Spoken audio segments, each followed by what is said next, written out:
성도 여러분, 지난 한 주간 동안 평안하셨습니까? 오늘은 2020년 7월 첫째 주일을 맞이했습니다. 이제 어느덧 반년이 지나고 새해를 보냈는데 이제 하반기 2020년도를 7월 5일 주일 예배를 드리면서 시작하게 되었습니다. 지난주에 제가 공지한 대로 이제 저희 교회는 7월 마지막 주일 7월 26일부터 새 성전에서 예배를 다시 드리게 됩니다. 그리고 그에 앞서 셋째 주일 7월 18일 날에는 우리 안사님 댁에서 우리 남선교회 그리고 어르신들과 함께 저녁 만찬을 하고, 그리고 7월 19일 주일 저녁에는 여선교회와 우리 청년회가 함께 만찬을 우리 안사님, 권사님이 은혜 가운데 준비해서 대접을 하게 됩니다. 여러분 꼭 참석하셔서 예배드리기 전에 우리가 마음과 뜻을 모아서 예배를 준비하도록 그렇게 하셨으면 고맙겠습니다.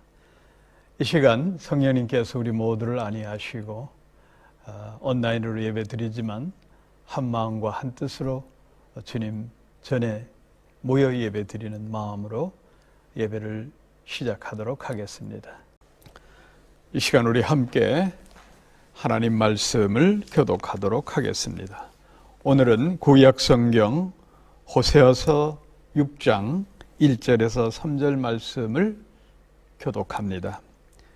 구약 성경 호세아서 6장 1절에서 3절 말씀을 교독하겠습니다.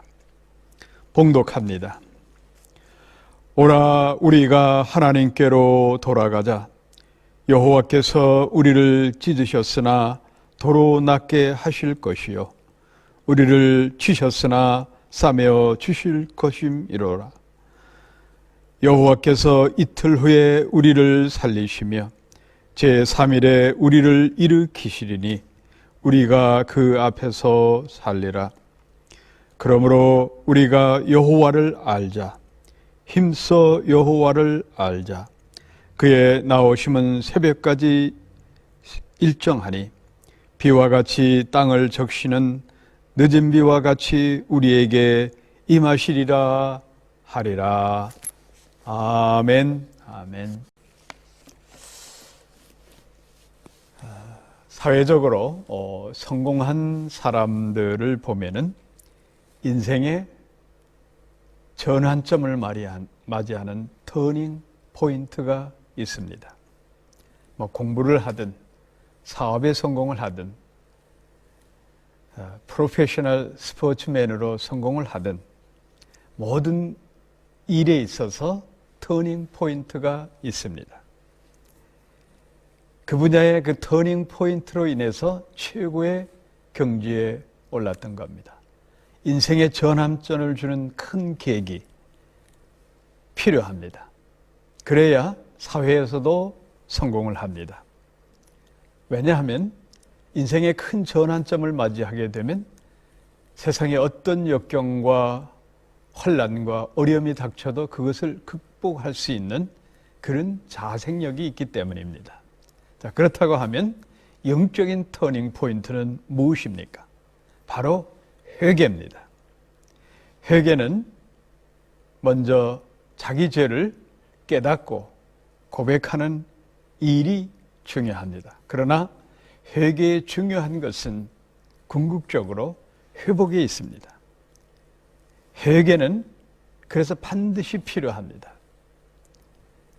우리 하나님은 진로의 하나님이시지만 그러나 우리를 사랑하시고 끝까지 참으시고 우리가 돌이켜서 하나님 자녀답게 살도록 기다리고 계십니다. 그래서 하나님의 은혜를 받기 위해서 반드시 회개가 필요합니다. 회개할 기회가 주어질 때에 회개를 해야 됩니다. 이 분명한 사실을 깨닫고 회개하는 사람은 자기 자신을 살리고 그리고 복을 받고 주위 사람들에게도 은혜를 더할 수가 있습니다.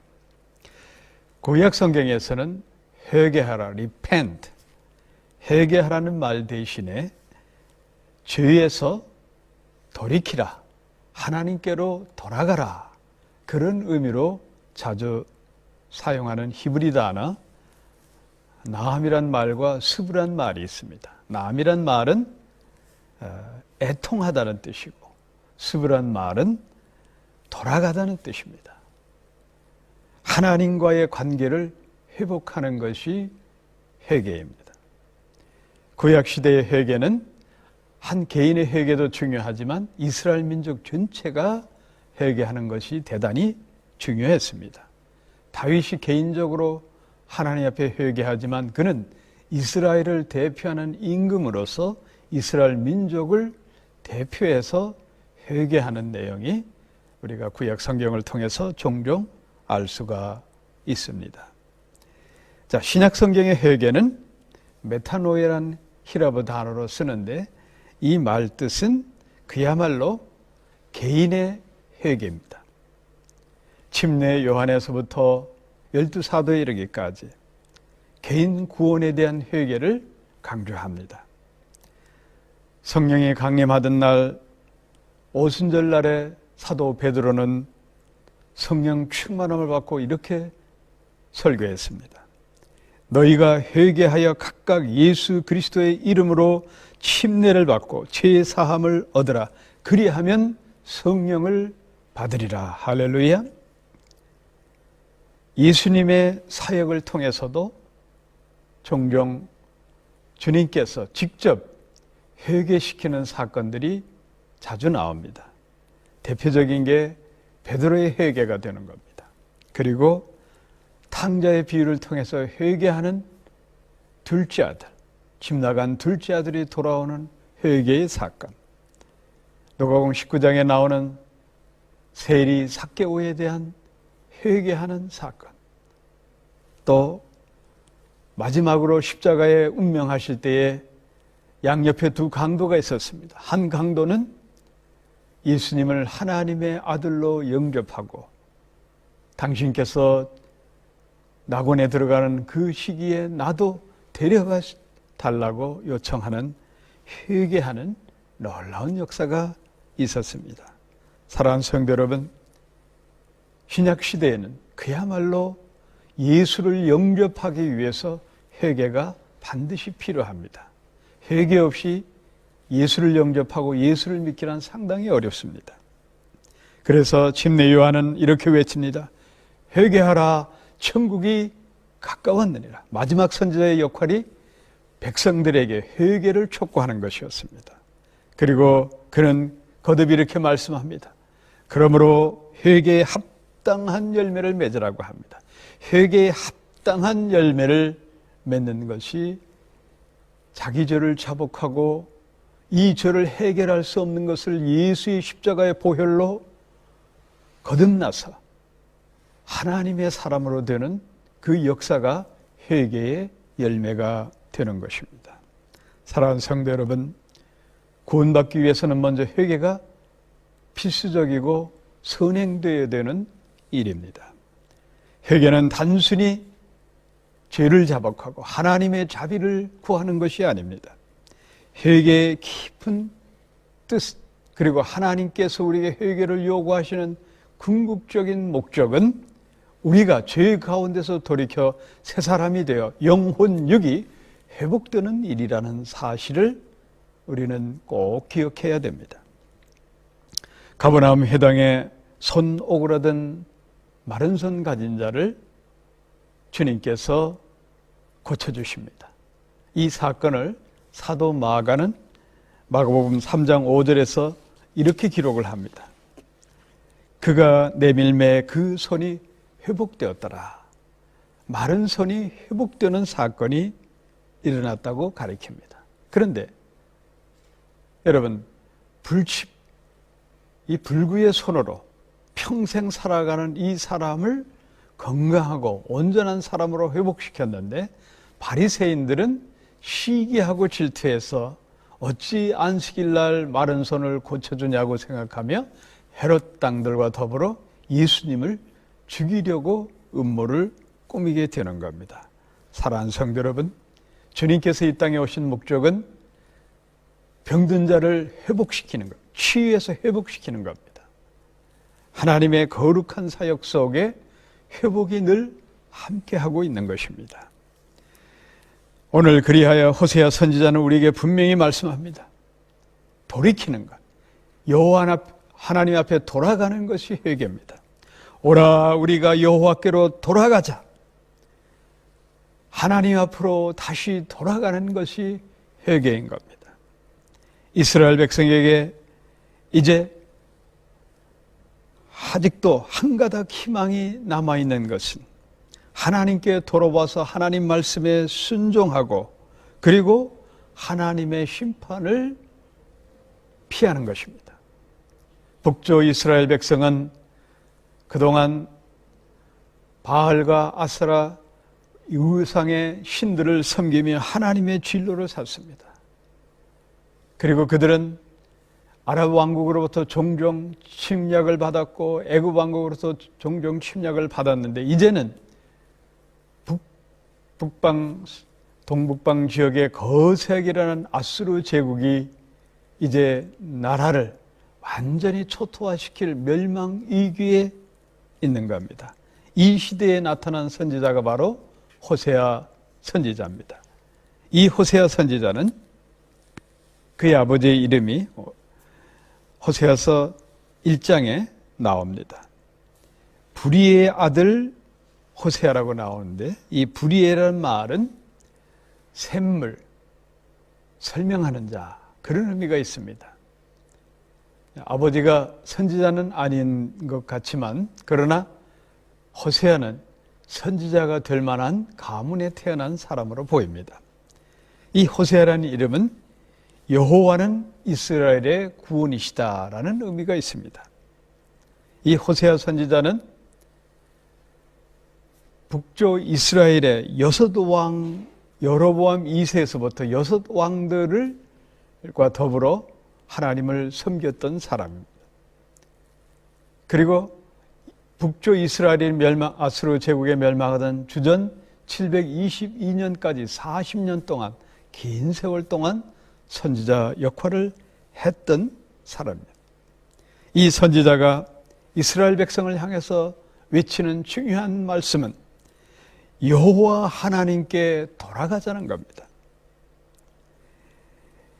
여호와께서 이사야서 호세아서 오늘 본문 6장 1절에서 여호와께서 우리를 찢으셨으나 도로 낫게 하실 것이요. 하나님께서 이제 아랍 왕국과 외세 침공으로 북쪽 이스라엘의 풍전등화의 나라가 멸망할 위기에 있고 상처투성이지만 그러나 그 하나님은 회복시키고 싸매시고 치료하는 하나님이니 주님께 돌아가자. 이게 호세아 선지자의 중요한 메시지입니다. 호세아서 1장 2절에 보면 호세아가 받는 사명이 나옵니다. 여호와께서 비로소 호세아로 말씀하시니라. 너는 가서 음란한 아내를 취하여 음란한 자식들을 낳아라. 이 나라가 여호와를 떠나 크게 행음함이로다. 호세아가 받은 사명은 음란한 여인을 만나서 결혼을 하고 그리고 음란한 자식들을 낳는 것입니다. 그 여인이 고멜입니다. 그래서 호세아서 1장 3절에 보면 이렇게 기록이 되어 있습니다. 이에 저가 가서 더블라임의 딸 고멜을 취하였더니 더블라임의 딸이다. 이 더블라임이란 말은 히브리 말로 데베라라는 말에서 온 말인데 이 데베라라는 말은 우상들에게 제사를 지낼 때 떡을 데베라라고 부릅니다. 그러니까 고멜이라는 여자는 우상 섬기는 집안의 대표적인 집안의 그 딸을 호세아 선지자가 하나님 말씀에 순종해서 아내로 맞아들입니다. 하나님 명령대로 이 아내는 음란한 자식을 낳습니다. 그리하여 크게 행음하였더라라고 호세아서 1장에 기록이 되어 있는데 이 여인은 그야말로 외도해서 많은 외간 남자의 자식들을 낳게 됩니다. 그런데 여기서 우리가 하나 주목해야 될 것은 이 모든 일들을 하나님이 계획했다는 겁니다. 왜 그랬을까요? 이스라엘 백성 전체가 이렇게 바알과 아세라 신을 섬기는 음란하고 타락한 존재들이었습니다. 가나안의 여러 신들 가운데서 바알과 아세라는 음란의 신입니다. 바알은 남신이고 아세라는 여신입니다.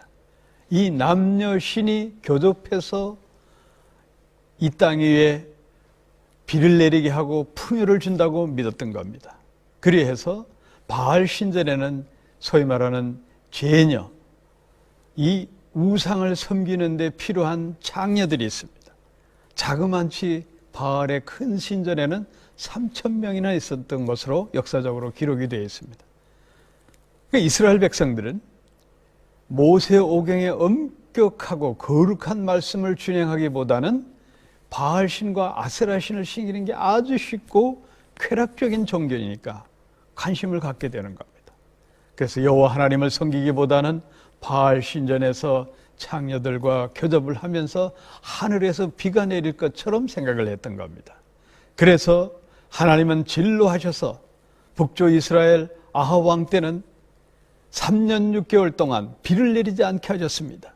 이 시대에 활약했던 엘리야 선지자가 3년 6개월 동안 이스라엘에게 징벌 주는 내용을 선포하는 겁니다. 그리고 하나님은 엘리야 선지자를 통해서 갈멜산에서 아세라와 바알에 섬기던 박수무당 850명과 홀로 대결해서 승리해서 폭우를 쏟게 하는 겁니다. 하나님이 보여주시는 거예요. 너희들이 믿는 풍요의 신, 그 풍요의 신은 비 한 방울 내리지 않게 하는 그런 하나님이 저주하는 신이다. 왜 너희들이 그 신을 섬기느냐? 엘리야 선지자를 통해서 하나님의 역사하심을 보여줬음에도 불구하고 여로보암 2세, 이제 나라가 멸망하는 직전에 온 이 호세아 선지자 시대에도 여전히 북쪽 이스라엘 백성은 바알과 아세라를 섬기고 하나님을 섬기지 않았던 겁니다. 그래서 오늘 호세아 선지자는 여호와께로 돌아가자, 그 길만이 살 길이라고 강력하게 부르짖고 있는 겁니다. 호세아 선지자가 받은 사명, 음란한 아내 고멜을 맞이해서 자식을 낳습니다. 첫 번째 아들 이스라엘이라는 아들이 나옵니다. 이 자식만 호세아와의 사이에서 난 첫 아들만 호세아의 피를 받았고 나머지들은 고멜이 나가서 외도에서 음란한 자식들을 얻게 됩니다. 이 첫째 아들의 이름 이스라엘이라는 말은 하나님께서 흩으셨다는 뜻입니다. 바로 하나님께서 이스라엘 멸망을 예고하시는 겁니다. 그리고 고멜이 밖에 나가 외도해서 얻은 두 번째 딸 이름을 로르호마라고 지었습니다. 이 로르호마란 말은 은총을 입지 못한다는 뜻입니다. 이제 하나님께서 더 이상 이스라엘 백성에게 긍휼을 베풀지 않겠다는 것을 암시하고 있는 겁니다. 그리고 둘째 딸이 젖을 떼자마자 또 나가서 외도해서 셋째 아들을 얻은 이름이 로암미입니다. 이 로암미는 내 백성이 아니다란 말입니다. 자, 이 뜻은 이제 하나님께서 이스라엘 백성을 완전히 버리신다는 겁니다. 너희들이 나와의 언약을 파기했으니 이제 더 이상 내가 너희들을 거둘 마음도 없고 그럴 생각도 없다고 하나님께서 단호하게 말씀하는 겁니다. 하나님이 버리신다는 것은 뭐냐? 바로 저주입니다. 영적으로 볼 때는 지옥 심판을 말씀하고 있는 겁니다. 모세가 하나님께서 주신 율법을 받을 때에 출애굽기 6장 7절에 이렇게 분명히 말씀합니다. 그의 사명을 주십니다. 나는 너희 하나님이 되고 너희는 내 백성이 될 것이다. 이게 모세가 받은 이스라엘 백성의 모토가 되고 사명이 되는 겁니다. 이스라엘 백성의 하나님이 되고 하나님은 그들을 인도하시는 언약이 맺어지는 겁니다. 이제 이스라엘 백성은 하나님의 언약을 스스로 파기시키고 하나님을 배도함으로 인해서 하나님이 등을 돌리시게 되는 겁니다. 자, 그렇지만 오늘 호세아 선지자는 마지막으로 이스라엘 백성에게 회개를 선포합니다. 회개하고 돌이키라. 자, 6장 오늘 본문 호세아서 6장 2절 말씀. 여호와께서 이틀 후에 우리를 살리시며 제3일에 우리를 일으키시리다. 아멘. 이틀이란 말은 신앙적으로 신학적인 의미에서 보면은 두 가지 사건이 나옵니다. 이스라엘 백성이 나라 없이 노예 생활을 한 적이 애굽의 노예 생활 400년. 모세가 그들을 인도했습니다. 그리고 다윗 왕국에 의해서 통일 왕국으로 전무후무한 황금 시대를 열었던 이 이스라엘이 이제 남조 유다를 마지막으로 해서 바벨론 제국에 멸망하고 바벨론에 끌려가 70년 포로 생활을 합니다. 이 이틀은 이 두 번 겪는 포로 생활, 그리고 두 번 겪는 동안 두 번의 성전이 있었습니다. 솔로몬이 진 예루살렘 성전, 그리고 그 예루살렘 성전이 무너지고 나서 이제 이스라엘 백성이 회복해서 고레스 왕에 의해서 회복을 받고 예루살렘에 귀향해서 진 스룹바벨 성전이 있습니다. 자, 그리고 이제 3일이라는 뜻이 중요합니다. 이 3일은 세 번째 로마 제국의 압제를 받는 헤롯 성전이 지어지는 이 3일째, 이 3일이 중요합니다. 바로 헤롯 성전 시대 예수님 당시를 뜻하는 겁니다. 이 헤롯 성전을 예수님은 저 성전을 내가 헐고 사흘 만에 다시 지리라. 이 말씀 때문에 대제사장과 유다 관원들이 예수님을 십자가에 처형시킵니다. 그 죄목으로 처형시키는, 성전을 헌다는 죄목으로 십자가 처형을 하게 되는데, 예수님께서 저 성전을 헐고 사흘 안에 다시 짓겠다는 말씀은 예수님께서 온 인류의 백성을 쥐고 십자가, 골고다 십자가에서 죽으시고 사흘 만에 부활하시겠다는 예언의 말씀입니다. 이 말씀, 이틀 후 사흘째 호세아 선지자의 예언, 그 후에 대선지자 이사야와 에스겔도 비슷한 말씀을 예언하고 있습니다. 바로 그 예언된 대로, 선지자가 예언한 대로 예수님께서 이 땅에 와서 만백성의 죄를 구속하시고 죄 가운데 있는 우리 모든 백성들을 회개시켜서 회복시키는 사건이 우리 기독교의 핵심인 겁니다. 이사야서 26장 19절에 보면 주의 죽은 자들은 살아나고 우리의 시체들은 일어나리다. 바로 예수님을 통해서 이제 마지막 나팔 소리가 주님 재림할 때 먼저 믿은 자들은 무덤을 깨치고 부활하고 살아있는 자는 산채로 부활하는 그런 놀라운 구원의 역사를 예고하고 있는 겁니다. 자, 그런데 오늘 중요한 것은 이스라엘 백성을 향해서 이스라엘 백성이 당대에 구원받기 위해서는 이제 하나님께로 돌아가는 일이 중요하고, 또 한 가지 중요한 일, 하나님께 돌아가서 하나님이 어떤 분인지를 알아야 된다. 그래서 오늘 본문 호세아서 6장 3절에서 힘써 여호와를 알자고 외치고 있습니다. 여호와를 아는 것, 히브리 말 다트란 뜻은 우상 숭배에서 돌이켜 하나님을 알라, 그런 뜻입니다.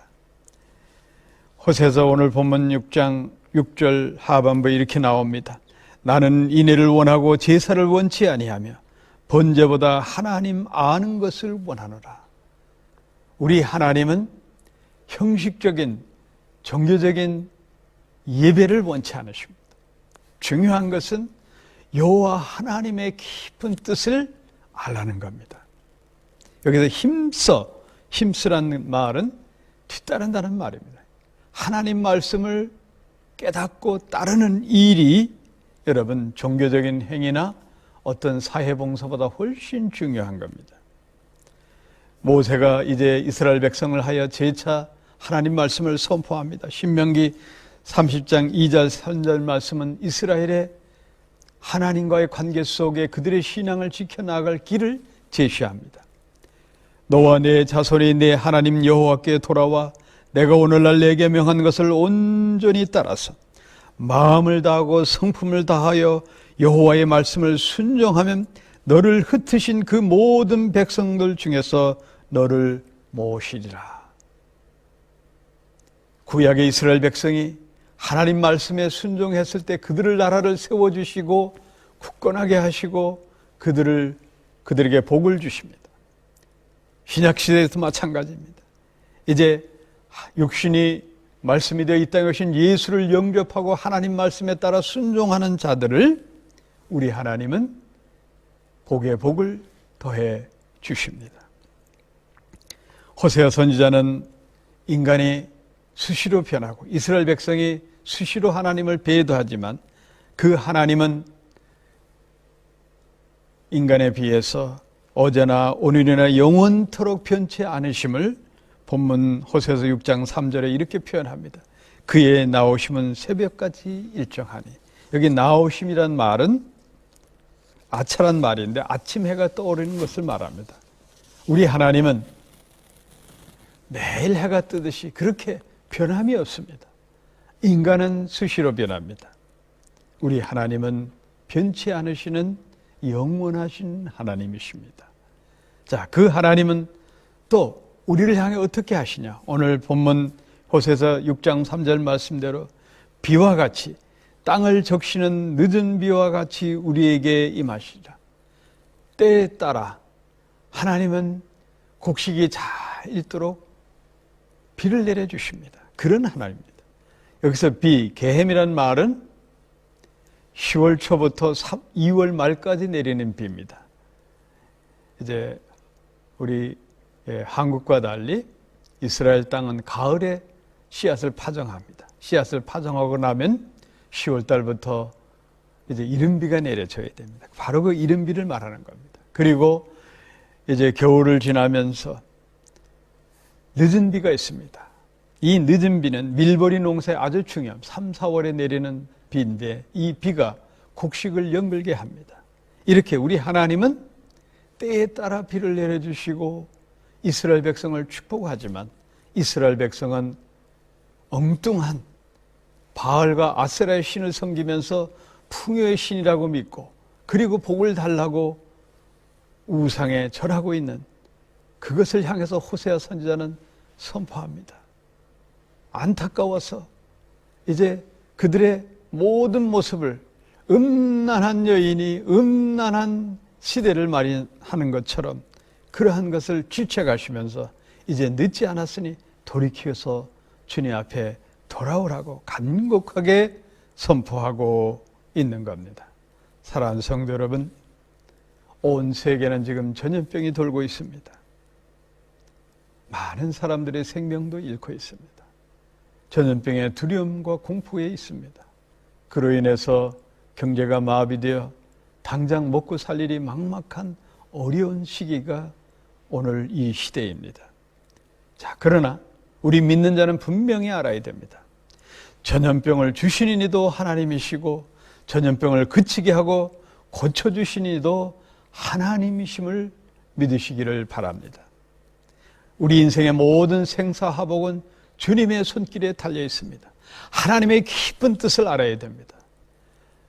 온 세계가 미소 냉전 이후에 세계에 긴장감이 없이 먹고 마시고 평화로다 즐기며 유럽 사람들의 또 하나님 그나마 잘 믿었던 미주사의 사람들까지 노스 아메리칸까지 이제 하나님을 배도하고 세상 풍조와 쾌락의 문화 속에 완전히 녹아져서 교회가 점점 사양길로 접어듭니다. 하나님이 경고해 주심을 우리는 깨달아야 됩니다. 이번 계기를 통해서 우리가 회개하고 주님께 돌아가면 우리 하나님은 코로나 바이러스를 말끔히 희석시켜서 사라지게 하실 것입니다. 믿음으로 구해야 됩니다. 그러기 위해서는 우리는 회개가 필요합니다. 하나님께서 어떤 고난과 역경을 줄 때 우리는 우리에게 깨우침을 주시기 위한 계기로 믿는 자는 받아들여야 되는 겁니다. 회개는 하나님과의 관계를 여는 관문입니다. 그래서 이 회개를 위해서 오늘 호세아 선지자는 이제 하나님께 돌아가서 하나님을 힘써 알자. 하나님께 돌아가서 하나님의 깊은 뜻을 알자. 그리하면 길이 열리게 되는 겁니다. 사랑하는 성도 여러분, 영적 세계에서의 참 희락은 내 속에 있는 죄를 제거하는 겁니다. 그래야 세상이 줄 수 없는 참 평안과 위로를 얻게 되는 겁니다. 우리 영적인 체험은 우리가 성령 충만함으로 이루어지는데 그 성령 충만함을 받기 위해서 우리 속에 있는 모든 것을 토해내야 됩니다. 아직도 예수를 믿노라 하면서도 마음속에 분노가 가득하고 불안과 근심이 떠나지 않고 시기심이 강하여 남 잘되는 꼴을 보지 못하는 그런 나쁜 사악한 마음이 있다고 하면 회개해야 되는 겁니다. 이 마음 속에 있는 육체의 소욕과 안목의 정욕을 걷어내야 우리 속에 성령의 전이 되어서 그리고 우리 삶 속에 성령의 9가지 열매가 맺힙니다. 그래야 우리 삶에 축복의 열매가 맺히게 되는 겁니다. 사랑하는 성도 여러분, 오늘 우리는 호세아 선지자가 외치는 말씀에 귀를 기울여야 합니다. 하나님의 은혜를 받은 수많은 믿음의 사람들, 그중에 대표적인 사람 다윗은 늘 하나님을 두려워했습니다. 오늘날 왕과 다릅니다.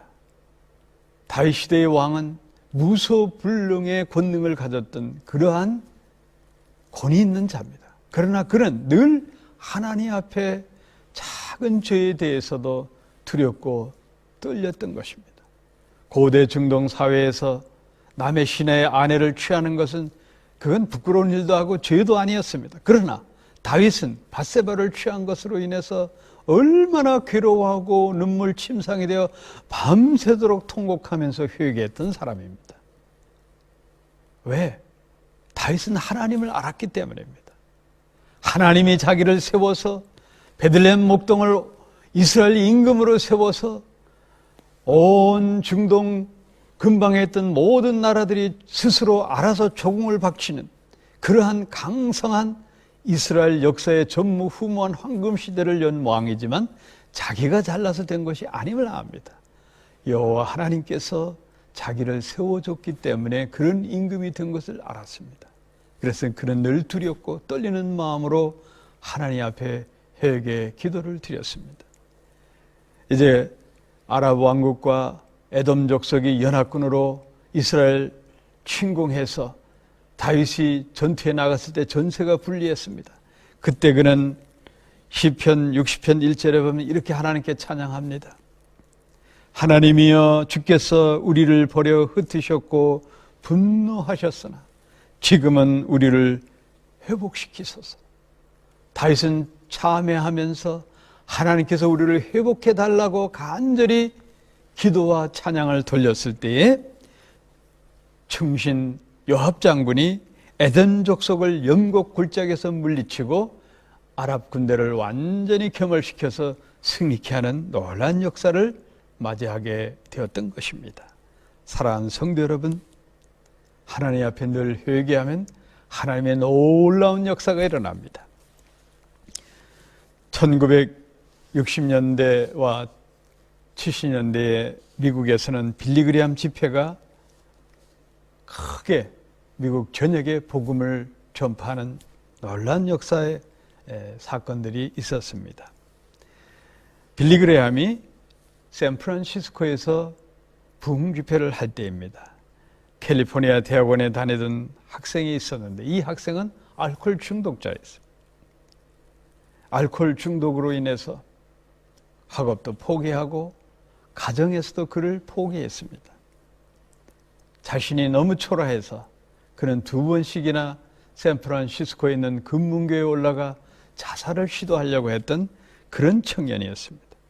깊은 좌절과 절망 속에 그래도 영적으로 사람이 되살아난다는 빌리그레함 집회에 한번 가보고 싶다고 해서 나가게 되었습니다. 그러나 그의 발걸음은 거기까지 왔지만 예배드리는 모든 순서가 마음에 안 들고 아주 냉소적이었습니다. 그리고 자기 앞에 헌금 바구니가 오자 참 웃기는 일이라고 혼자 중얼거렸습니다. 이때 빌리그레함 목사님이 이렇게 설교합니다. 사람이 만일 온 천하를 얻고도 제 목숨을 잃으면 무엇이 유익하리요? 사람이 무엇을 주고 제 목숨을 바꾸겠느냐? 이 말씀에 이 청년은 크게 찔림을 받고 감동을 받고 회개의 눈물을 흘리고 새 사람이 되었습니다. 그는 은혜 받고 훗날 이렇게 신앙 고백을 합니다. 지금까지 제 인생에는 어떤 변화가 일어나지를 않았습니다. 조금도 생각하지 않았는데 그날 밤 저는 죄를 자복하고 하나님께서 내게 화해해 주심을 확신을 얻고 나니 모든 무거운 짐을 벗을 수 있는 그런 해방감과 기쁨이 있었습니다. 그래서 저는 하루도 예배드리지 않으면, 기도하지 않으면 이 즐거움을 표현할 길이 없다고 그렇게 고백을 했습니다. 18세기 영국의 대계몽주의 사상가 존 로크는 이런 말을 했습니다. 교육은 신사를 낳고 독서는 좋은 것을 만들며 회개는 온전한 사람을 만든다 라는 유명한 말을 했습니다. 여러분, 사람은 죄인이기 때문에 실수하고 또 죄를 짓습니다. 비록 실수하고 죄를 졌다 하더라도 그 죄를 하나님 앞에 회개하면 용서함을 받습니다. 죄를 벗어버림으로 인해서 사람은 새 사람이 됩니다. 성령의 놀라운 역사입니다. 미국 독립전쟁 시에 이런 일화가 있습니다. 독립전쟁에 참여했던 카리카크라는 한 병사가 있었는데 이 청년은 술집에서 음란한 여인을 만나서 사생아를 낳게 됩니다. 이 사생아가 자라나서 150년 세월이 흐르면서 자그만치 480명의 자기도 모르는 자손이 늘어나게 됩니다. 그런데 거기서 난 자식들이 정신박야가, 알코올 중독자, 매춘하고 자기처럼 사생아를 낳고 범죄자들이 많고 교도소에 들락날락하는 그런 후손들이 나왔습니다. 그런데 이 병사가 이제 모든 방탕한 생활을 청산하고 고향에 돌아가서 회개하고 크리스천이 된 후에 믿음 좋은 여자와 만나 결혼하고 자식들을 낳는데 그 아들 난 자식이 150년 동안 자그만치 500명의 자식을 낳았습니다. 그런데 그 500명의 자식들 가운데 목사, 변호사, 판사, 학자, 군인, 사회에 공헌하는 그런 훌륭한 자손들을 얻게 되었다는 겁니다. 자, 여러분, 이건 지어낸 얘기가 아니고 역사적인 미국의 한 이야기라고 합니다. 한 사람에게서 방탕하고 또 방탕하고 음란한 여인과 사이에서 난 자손들, 그리고 이제 회개하고 새 사람이 되어서 성령의 사람이 되어서 난 아들에서 난 자손, 이렇게 판이하게 달라지는 겁니다. 그래서 우리는 죄 가운데서 해방되는 회개가 필요하고 그 회개는 무엇보다도 회복이라는 중요한 사건을 접하게 되기 때문입니다. 사람은 회개하는, 참회하는 마음이 필요합니다. 참회를 통해서 내 자신이 거듭나는 겁니다. 우리가 세계 3대 참회록을 보면은 어거스틴의 참회록, 루소의 참회록, 톨스토이의 참회록이 있습니다. 우리 믿는 사람들은 한 번씩 꼭 읽어볼 만한 책들입니다. 그 중에서도 어거스틴의 참회록이 대단히 중요합니다. 이 어거스틴은 354년에 로마의 식민지 알제리에서 태어나서 로마와 알제리에서 주로 활약했던 사람입니다. 이 사람은 어려서부터 굉장히 천재적이고 영특했습니다. 그래서 16살 때에 자기 동갑내의 소녀와 함께 사랑의 도피를 합니다. 그래서 이탈리아 플로렌스에 가서 동거하며 사생아도 낳고, 그러다가 자기 아내 된 여인이 32살이 되자, 요즘 같은 말도 안 되는 소리인데 너무 늙었다고 생각해서 이 어거스틴이 또 바람을 피웁니다. 16살 먹은 소녀가 또 바람을 피웁니다. 그러다가 밀라노에 가서 당시에 성자로 불렸던 초대교부 엠브로스를 만나게 됩니다. 그리고 그는 사람이 변화됩니다. 자기의 모든 과거가 너무나 부끄럽고 지난 세월에 이제 하나님 배도하고 어머니가 그렇게 강곡한 신앙의 유산을 남겨주기 원했던 것을 다 버리고 마니교에 심취하고 신비종교에 심취해서 방탕한 생활을 줬고, 이제 엠브로스의 가르침을 받고 그는 아프리카 사막 수도원에 들어가서 수도 생활을 합니다. 그리고 그는 침상머리 위에 다윗이 회개했던 시편 51편을 붙여놓고 주야로 그것을 읽고 회개 기도를 드렸습니다. 그리고 그는 완전 새 사람이 되었습니다. 죄를 벗어버리고 이제 새 사람이 되어서 오직 하나님 일만 하게 되었던 겁니다. 그래서 그가 거닐었던 도심을 가고 있는데 그와 함께 젊은 날에 놀았던 여인이 쫓아오면서 어거스틴, 나야 나, 당신이 좋아했던 그 여자야 해도 어거스틴은 뒤도 안 돌아보고 계속 앞을 갑니다. 계속 그 여인이 쫓아오자 어거스틴은 이렇게 말합니다. 나는 과거의 그 어거스틴이 아니다. 나는 그 사람이 아니다. 라고 매몰차게 거절했던 것입니다. 사랑하는 성도 여러분, 회개는 사람을 변화시킵니다. 그리고 인생을 회복시킵니다. 사랑하는 성도 여러분, 우리는 분명히 알아야 됩니다.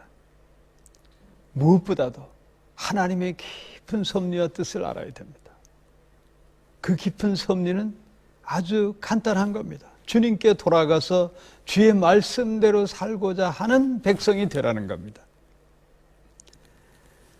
오늘 호세아 선지자는 여호와께로 돌아가자. 그리고 그 하나님을 힘써 알자. 그리하면 우리 죄 사함뿐만 아니라 내 인생, 이스라엘 민족 전체가 회복된다. 여호와께로 돌아가자. 간곡히 부탁을 합니다. 우리는 예수님을 믿고 예수님을 바로 알아야 됩니다. 성자 예수님을 바로 알면 창조주 하나님, 성부 하나님, 역사하시는 성령 하나님을 알 수가 있습니다. 바리새인들이 성경 말씀과 유대 전통에 대해서는 해박했지만 예수님을 모르기 때문에 예수님께서 그들에게 이렇게 말씀합니다. 너희는 나를 알지 못하고 내 아버지도 알지 못하는도다. 나를 알았다면 내 아버지도 알았으리라. 요한복음 8장 19절 말씀입니다.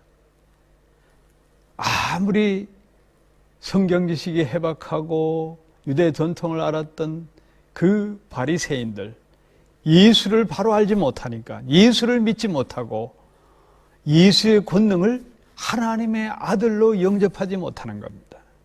오늘날에도 마찬가지입니다. 예수를 알지 못하니 못 믿는 겁니다.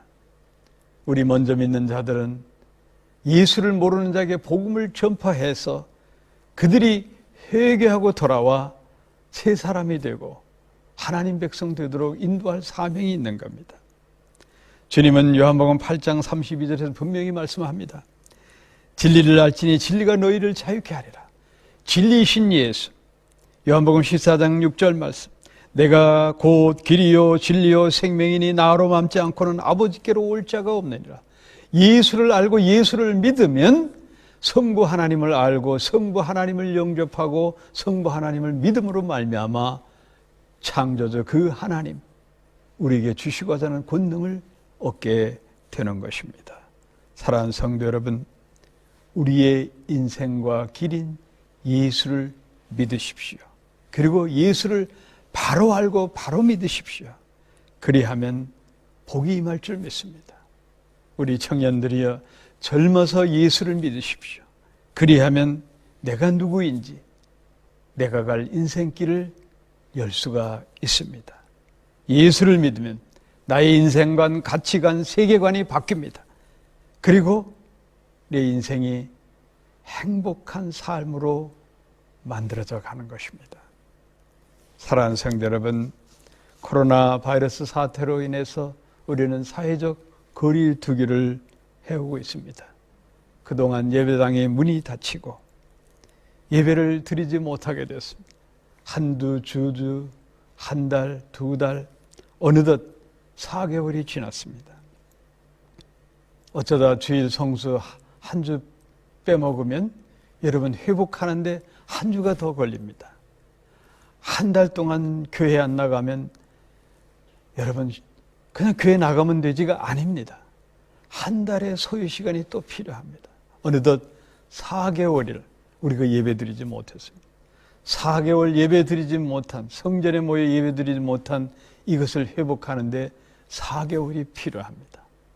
이제 이달 말 7월 26일 이 아름다운 새 성전에 우리가 함께 모여서 하나님의 영광의 예배를 드리십시다.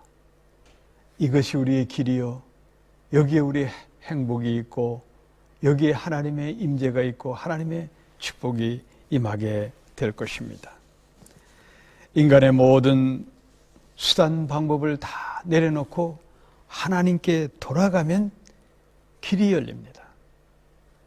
아무리 의학적으로 발전됐다 하더라도 여러분 속수무책입니다. 미세한 그 바이러스 그거 하나 못 잡아가지고 여러분 백신이 개발이 안 됐다. 전 세계가 온통 난립니다. 여러분. 그래서 원시적으로 깨끗이 손 씻고 그냥 마스크하고 그래서 약이 없습니다. 여러분 영적인 세계에서 보면은 지금 이 코로나 사태를 통해서 우리는 하나님의 섭리를 알아야 됩니다.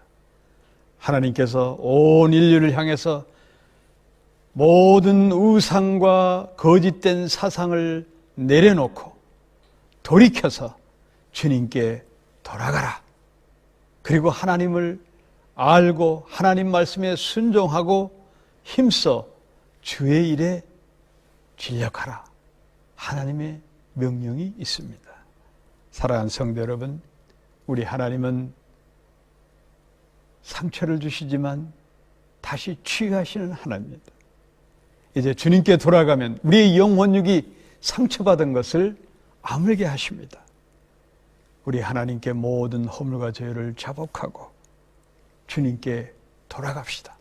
그리고 하나님께서 주시는 은혜를 받고 우리 모두 회복합시다.